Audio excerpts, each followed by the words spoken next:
అమ్మ, ద్వాదశ రాశుల వారు అందరూ కూడా వారికి వారు సులభతరంగా ఆచరించే పరిహారాలను తెలియజేస్తారా? ద్వాదశ రాశుల వారికి పరిహారాన్ని గనక గమనించినట్లయితే మేషరాశి నుంచి మీన రాశి వరకు 12 రాశుల వారికి ప్రతివారు తమ వ్యక్తిగత దైవాన్ని ప్రార్థించుకుంటూ ముందుకు వెళ్ళడం ఒక విధానం అయితే, దాంతోపాటుగా మీ వ్యక్తిగత దైవాన్ని ప్రార్థనతో పాటుగా ఈ రోజున గోచారరీత్యా ఎదురవుతున్న స్వల్ప సమస్యల్ని అధిగమించడంలో భాగంగా ఈ రోజున సూర్యనారాయణ స్వామికి శ్లోకాలైన, అష్టోత్తరాలైన, సూర్య నమస్కారాలైన చాలా చక్కటి ఫలితాలు ఇచ్చే అవకాశం అనేది ఒకటి కనబడుతుంది.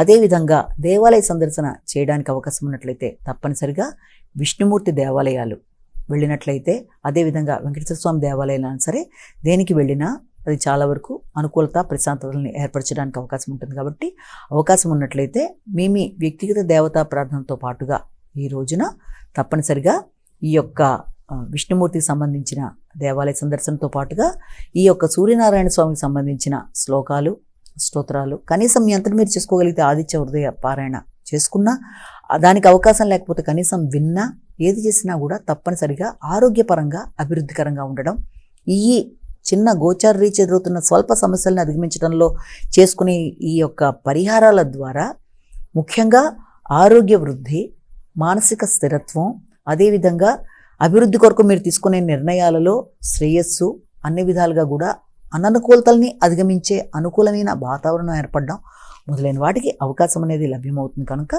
ఈ పరిహారాలు పాటిస్తూ ముందుకు వెళ్ళడం బట్టి అననుకూలతల్ని అనుకూలతలుగా మార్చుకునే దిశగా మీరు చేసే ప్రయత్నాలు ఉపయోగపడతాయని మనం కూడా భావన చేయొచ్చు. నమస్కారం.